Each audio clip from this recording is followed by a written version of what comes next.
Hello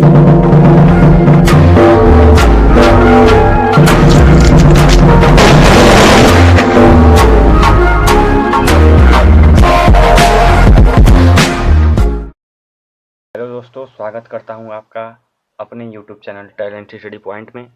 आज हम लोग कक्षा 12 भौतिक विज्ञान के किरचॉफ के नियम तथा वैद्युत परिपथ के पार्ट 1 के बारे में चर्चा करने वाले हैं।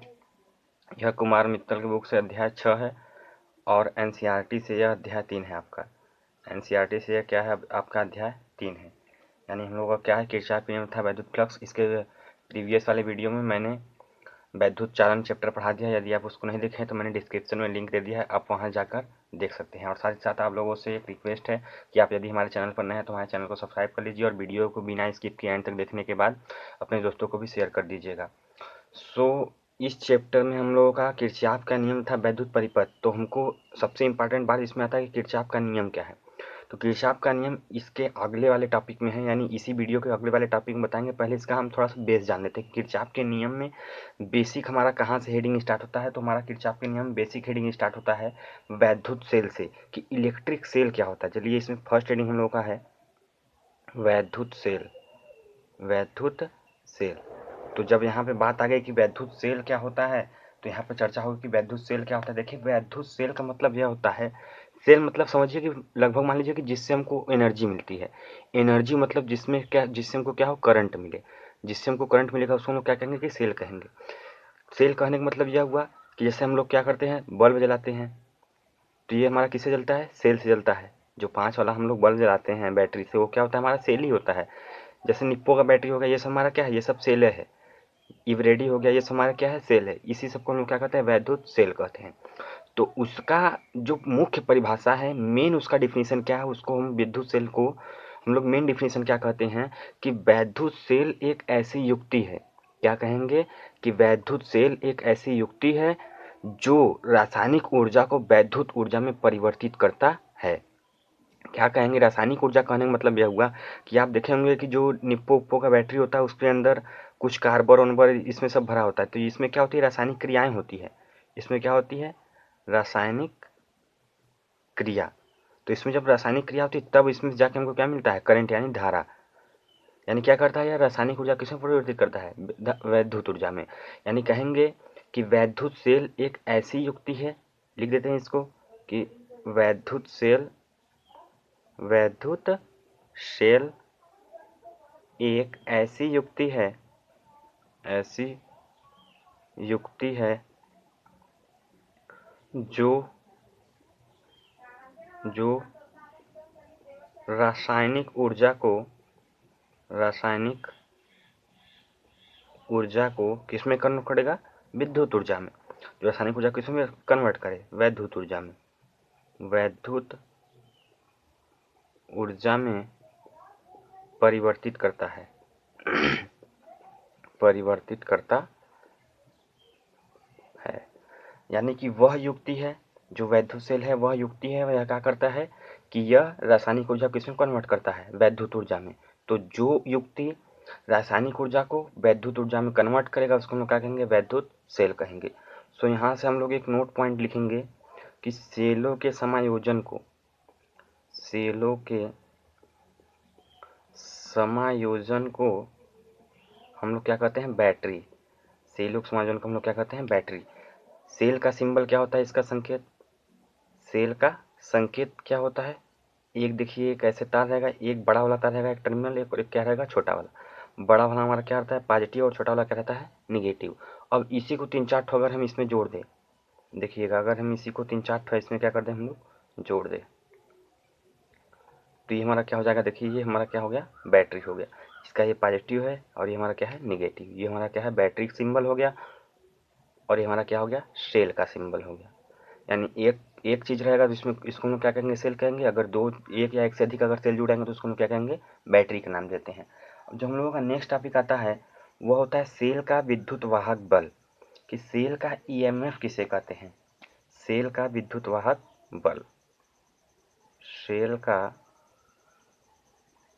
विद्युत वाहक बल, यानी सेल का विद्युत वाहक बल किसे कहते हैं। तो इसकी परिभाषा हम लोग देते हैं कि एकांक धन आवेश को, कोई आवेश रहे, एकांक कहने का मतलब कि 1 कूलाम के आवेश को, एकांक धन आवेश को सेल सहित पूरे परिपथ में, कोई एकांक धन आवेश रहेगा उसको सेल सहित पूरे परिपथ में, जैसे मान लीजिए कि हमारा क्या हो गया, ये परिपथ हो गया, इसमें हम क्या कर दिए, बल बल जोड़ दिए, ये हमारा क्या हो गया, परिपथ हो गया, इसमें क्या कर दिया हम लोग, सेल ये लगा दिए, इसमें हमारा क्या हो गया, सेल हो गया, इसमें हमारा क्या हो गया, ये कुंजी हो गया। तो ये हम पहले हमारा क्या है, सेल है, तो सेल का कुछ प्रतिरोध होगा, इसका क्या होगा, सेल का कुछ प्रतिरोध होगा, जिसको हम लोग आंतरिक प्रतिरोध स्मॉल r कहते हैं।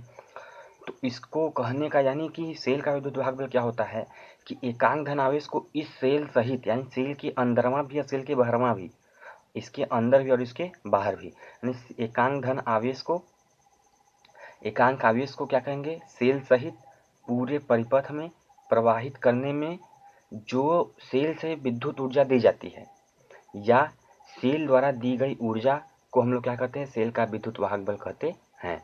यानी कि लिख देते हैं इसको कि एकांक आवेश को, एकांक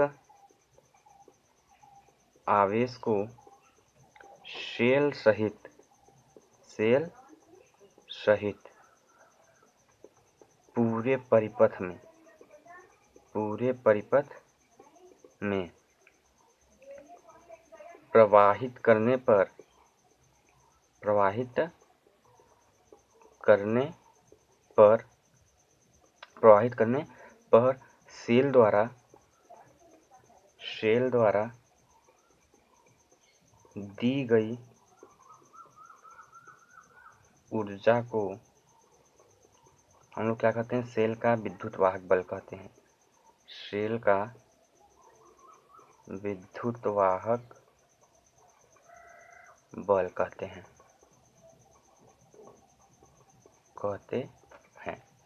यानी इसका फार्मूला क्या होता है, E = W/Q। अब कहेंगे कि ये परिभाषा ऊपर वाला कहाँ से बना, कहेंगे कि जब Q = 1 कूलाम, तब क्या हो जाएगा हम लोगों का, E = W, यानी विद्युत वाहक बल इक्वल टू क्या होगा, किया गया कार्य या फिर दी गई ऊर्जा, यानी हम क्या कहेंगे, विद्युत वाहक बल इक्वल टू विद्युत वाहक बल बराबर क्या रहेगा, सेल द्वारा दी गई ऊर्जा, सेल द्वारा दी गई ऊर्जा। यानी कहेंगे, फिर सुनिए कि एकांक आवेश को सेल सहित पूरे के पूरे परिपथ में प्रवाहित करने पर सेल द्वारा दी गई ऊर्जा को सेल का हम लोग क्या कहते हैं, विद्युत वाहक बल कहते हैं। इसको डिनोट कैसे करते हैं, कैपिटल ई से। इसको किससे प्रदान करते हैं हम लोग, कैपिटल ई से। तो विद्युत वाहक बल है। अब इसका हम लोग मात्रक भी जान लेते हैं तब।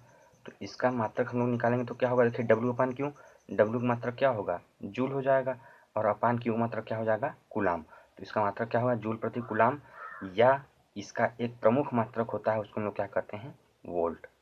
प्रमुख मात्रक इसका क्या होता है, वोल्ट होता है। यानी कि विद्युत वाहक बल का जो प्रमुख मात्रक होता है उसको हम लोग क्या कहते हैं, वोल्ट कहते हैं। ये हमारा हो गया 2 टॉपिक। पहले टॉपिक में क्या है कि विद्युत सेल क्या होता है, और दूसरे टॉपिक में क्या होता है कि सेल का विद्युत वाहक बल क्या होता है। उम्मीद करता हूँ कि दोनों समझ में आया होगा। फिर से दोहरा देता हूँ मैं बात को कि विद्युत सेल क्या होता है, कि विद्युत सेल एक ऐसी युक्ति है जो रासायनिक ऊर्जा को विद्युत ऊर्जा में कन्वर्ट करती है। यानी यह एक ऐसी युक्ति होती है, यह एक ऐसा यंत्र होता है जो क्या करता है कि रासायनिक ऊर्जा किस में कन्वर्ट कर देगा, वो विद्युत ऊर्जा में। यानी कि जो रासायनिक उसमें क्रियाएं होंगी, जो केमिकल आएंगे उसमें क्या होंगी, बीच में रासायनिक क्रियाएं होंगी, और रासायनिक क्रिया के द्वारा हमको क्या मिलेगा, उससे करंट बहने लगेगा, उससे हमको क्या मिल जाएगा, उसको करंट मिल जाएगा। सेल का विद्युत वाहक बल क्या होता है कि एकांक आवेश को सेल सहित पूरे परिपथ में, कोई 1 कूलाम का आवेश हम ले लेंगे, उसको उस सेल सहित इस पूरे परिपथ में प्रवाहित करने पर सेल द्वारा जो ऊर्जा दिया जाएगा या सेल द्वारा जो कार्य किया जाएगा, इसको भी हम ऐसे भी कर सकते हैं कि सेल द्वारा जो किया गया कार्य होगा या सेल द्वारा जो दी गई ऊर्जा होगी, उसको हम लोग क्या कहेंगे, सेल का विद्युत वाहक बल कहेंगे। उसको हम क्या कहेंगे, सेल का विद्युत वाहक बल। इसको किससे प्रेजेंट करते हैं, कैपिटल ई से। फार्मूला क्या होता है, capital E equal to W/Q। Formula क्या होता है, W/Q, जहाँ Q इक्वल टू अगर हम 1 कूलाम रख देंगे तो हमारा क्या हो जाएगा, E = W। वही परिभाषा ऊपर लिखा गया कि एकांक धन आवेश को या एकांक आवेश को सेल सहित पूरे परिपथ में प्रवाहित करने पर किया गया कार्य या दी गई ऊर्जा को हम लोग क्या कहते हैं, सेल का विद्युत वाहक बल कहते हैं। अब देखिए जो हम लोगों का नेक्स्ट टॉपिक आता है वह है सेल का आंतरिक प्रतिरोध। इंटरनल रेजिस्टेंस क्या होता है? सेल का आंतरिक प्रतिरोध, इंटरनल रेजिस्टेंस ऑफ सेल। कि सेल का आंतरिक प्रतिरोध क्या होता है? देखिए इसको थोड़ा सुनिए क्या होता है पहले, कि जब किसी सेल की प्लेटों को तार से जोड़ते हैं, जैसे मान लीजिए कि हमारा क्या हो गया, ये कोई सेल हो गया, हमारा क्या है, कोई सेल है, इसके अंदर देखे होंगे कि आप ऐसे ऐसे सब प्लेट लगे होते हैं और इसमें क्या होता है, तार जोड़ा रहता है। तो क्या कहते हैं कि जब किसी सेल की प्लेटों को हम लोग क्या करते हैं, तार से जोड़ते हैं, तब तार में धारा धन प्लेट से ऋण प्लेट की ओर बहने लगती है। तार में जो धारा होती है वो क्या होती है, धन प्लेट से ऋण प्लेट की ओर बहने लगती है। ये क्या होगा, इसमें धारा क्या होगा, धन प्लेट से ऋण प्लेट की ओर क्या होने लगेगी, बहने लगेगी। तो जिस प्रकार तार धारा के मार्ग में, जो ये तार रहता है, यह क्या करता है, धारा के मार्ग में रुकावट पैदा करता है। तार धारा के मार्ग में क्या करता है, रुकावट पैदा करता है, रुकावट डालता है, यानी जिस प्रकार यह तार धारा के मार्ग में रुकावट पैदा करता है, ठीक उसी प्रकार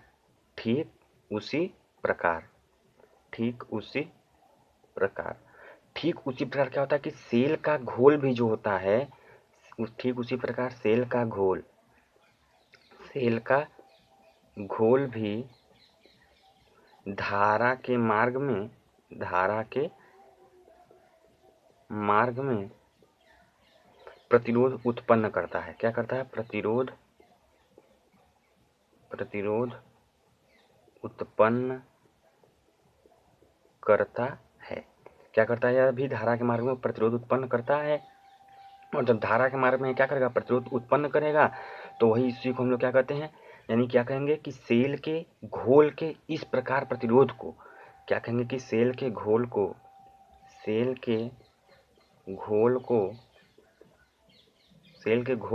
के इस प्रकार प्रतिरोध को हम लोग क्या कहते हैं, आंतरिक प्रतिरोध कहते हैं। आंतरिक प्रतिरोध कहते हैं।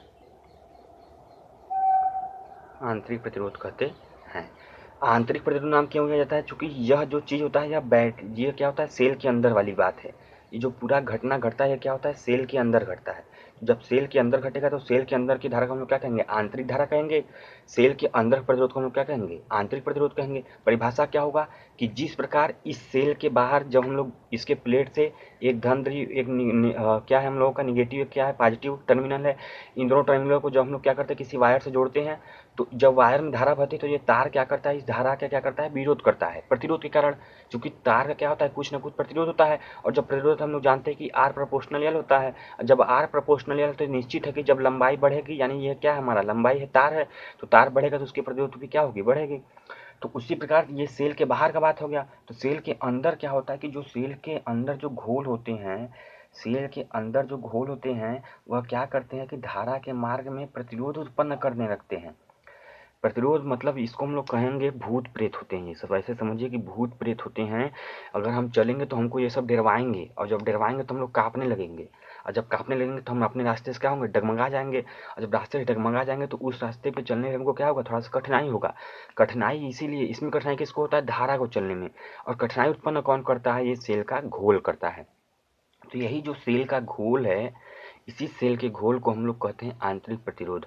आंतरिक प्रतिरोध इसलिए कहते हैं क्योंकि यह घटना जो घटती है वह क्या होती है, सेल के अंदर घटती है। अगर सेल के बाहर घटती तो उसको बाह्य प्रतिरोध, चूंकि यह सेल के अंदर है तो उसको हम लोग क्या कहेंगे, आंतरिक प्रतिरोध कहेंगे। नेक्स्ट टॉपिक पे हम आते हैं अपने। नेक्स्ट टॉपिक हम लोगों का है सेल के आंतरिक प्रतिरोध की निर्भरता, यानी कि जो सेल का आंतरिक प्रतिरोध है, सेल के आंतरिक प्रतिरोध की निर्भरता यानी किन किन बातों पर यह सेल का आंतरिक प्रतिरोध निर्भर करता है, किन किन बातों पर ये भूत प्रेत डरते हैं। कहते हैं ना, जैसे ओझा सोखा हो गए तो क्या करते हैं, भूत प्रेत से डराते हैं। तो यही बात है इसमें भी, एकदम सोचिए यही बात इसमें भी है कि सेल के आंतरिक प्रतिरोध को कौन कौन चीज निर्भर करता है। तो इसमें जो फर्स्ट है कि यह क्या करता है कि प्लेटों के बीच की दूरी पर निर्भर करता है। क्या करता है, प्लेटों के बीच की दूरी के अनुक्रमानुपाती होता है। अनुक्रमानुपाती यानी सेलों के प्लेट के बीच की दूरी, जैसे मान लीजिए कि ये हमारा क्या है, एनोड है प्लेट, और ये हमारा क्या है, कैथोड है प्लेट। ये हमारा क्या है, कैथोड है। तो ये प्लेट जितने पास पास रहेंगे उसका प्रतिरोध क्या होगा, इंटरनल प्रतिरोध उसका क्या होगा, उतना ही अधिक होगा। और यह प्लेट जितनी दूर दूर रहेंगे उसका प्रतिरोध क्या होगा, उतना ही कम होगा। अर्थात हम कह सकते हैं कि small r proportional to small d, जहाँ दिखा सकते हैं हम लोग कि स्मॉल डी क्या है, दोनों प्लेटों के बीच की दूरी है। दोनों प्लेटों के मध्य की दूरी, दोनों प्लेटों के मध्य की दूरी, जहाँ हमारा स्मॉल डी क्या है, दोनों प्लेटों के मध्य की दूरी है। प्रोपोर्शनल कहने का मतलब ये है कि स्मॉल आर का मान डायरेक्टली प्रोपोर्शनल किस पर निर्भर करता है, प्लेटों के बीच की दूरी पर। प्लेटों के बीच दूरी को हम लोग बढ़ाएंगे तो उसका आंतरिक प्रतिरोध बढ़ जाएगा, अगर प्लेटों के बीच दूरी को हम लोग घटाएंगे तो उसका आंतरिक प्रतिरोध क्या होगा, घट जाएगा। सेकेंड है कि यह घोल में डूबे प्लेटों के क्षेत्रफल के व्युत्क्रमानुपाती होता है। यह घोल में डूबे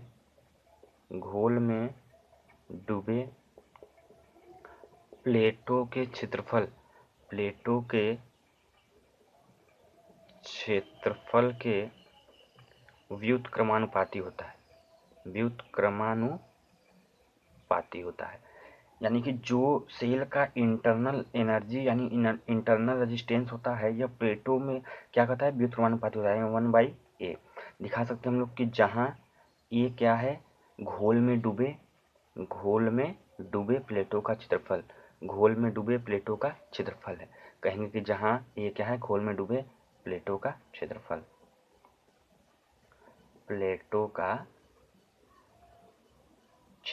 है। ठीक, यानी कि कहेंगे पहला क्या था कि उनके बीच की दूरी की अनुक्रमानुपाती, और दूसरा क्या है, उनके प्लेटों के क्षेत्रफल की व्युत्क्रमानुपाती। कहने का मतलब यह है कि क्षेत्रफल जितना कम रहेगा उसका आंतरिक प्रतिरोध क्या रहेगा, उतना ही अधिक, और क्षेत्रफल जितना अधिक उसका आंतरिक प्रतिरोध क्या रहेगा, उतना ही कम रहेगा। थर्ड है कि वैद्युत अपघट्ट की सांद्रता बढ़ाने पर बढ़ता है और उनकी प्रकृति पर निर्भर करता है।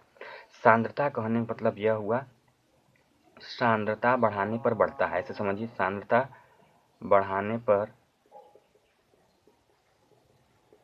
बढ़ता है। सांद्रता मतलब कंसंट्रेशन मतलब स्मॉल आर प्रोपोर्शनल टू सी।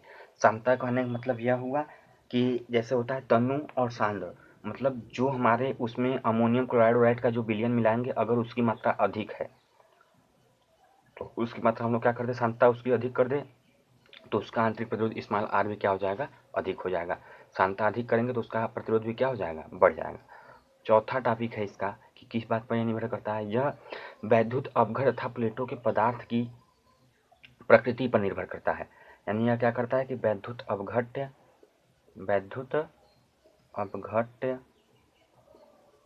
तथा प्लेटों के पदार्थ पर, यानी यह क्या करता है कि यह पहले क्या है, वैद्युत अपघट्ट मतलब क्या होता है, दुर्बल वैद्युत अपघट्ट और प्रबल वैद्युत अपघट्ट। अगर दुर्बल वैद्युत अपघट्ट है तो क्या होगा, इसका अधिक होगा, अगर प्रबल है तो क्या होगा, उसका कम हो जाएगा। कह रहे प्लेटों के पदार्थ पर, प्लेट किस चीज का वह प्लेट का पदार्थ बना है, लोहे का बना है कि तांबा का बना है कि कार्बन का बना है कि सोने का बना है कि चांदी का, जितना अच्छा उसकी चालकता होगी, जितना अच्छा उस पदार्थ की चालकता होगी, उसका आंतरिक प्रतिरोध क्या रहेगा, उतना ही अधिक रहेगा, यानी उतना ही कम रहेगा, उतना ही क्या होगा, कम रहेगा। जितना अच्छा चालकता होगा पदार्थ का, उतना ही उसका आंतरिक प्रतिरोध क्या रहेगा, इंटरनल रेजिस्टेंस कम होगा। सो यह चार बातों पर निर्भर करता है। फिर से मैं इस पर डेमो कर देता हूँ। पहला क्या है, प्लेटों के बीच की दूरी की अनुक्रमानुपाती, अर्थात प्लेट की दूरी को बढ़ाएंगे तो प्रतिरोध क्या होगा, कम होगा, अगर उसके बीच की दूरी को हम लोग कम करेंगे तो उसका प्रतिरोध क्या होगा, बढ़ जाएगा। सेकेंड है, यह घोल में डूबे हुए प्लेटों के क्षेत्रफल की व्युत्क्रमानुपाती। कहने का मतलब यह है कि उसका क्षेत्रफल जितना अधिक रहेगा उसका आंतरिक प्रतिरोध कितना क्या रहेगा, उतना ही कम रहेगा। अगर क्षेत्रफल कम तो प्रतिरोध ज़्यादा, अगर क्षेत्रफल अधिक तो प्रतिरोध क्या रहेगा, कम रहेगा। सांद्रता बढ़ाने पर बढ़ता है। सांद्रता बढ़ाने का मतलब यह है कि उसका सांद्रता कंसंट्रेट जैसे बढ़ाएंगे तो उसका प्रतिरोध क्या होगा, बढ़ जाएगा, और कंसंट्रेट कम करेंगे तो उसका क्या हो जाएगा, प्रतिरोध कम हो जाएगा। अगला है वैद्युत अपघट्य तथा प्लेटों के पदार्थ पर। अगर प्लेटों की चालकता क्या है, अधिक है, तो उसका प्रतिरोध क्या रहेगा, कम। जितना अच्छा यानी जितना कम वाला, ऐसे समझिए कि जितना कम चालकता का हम लोग क्या करेंगे, वहाँ उसमें प्लेट लगाएंगे, उसका प्रतिरोध उतना ही अधिक रहेगा, और जितना अधिक चालकता का हम लोग प्लेट लगाएंगे उसका प्रतिरोध क्या रहेगा, उतना ही कम रहेगा। यानी इस वीडियो में हम लोग 4 टॉपिक को क्लियर कर लिए।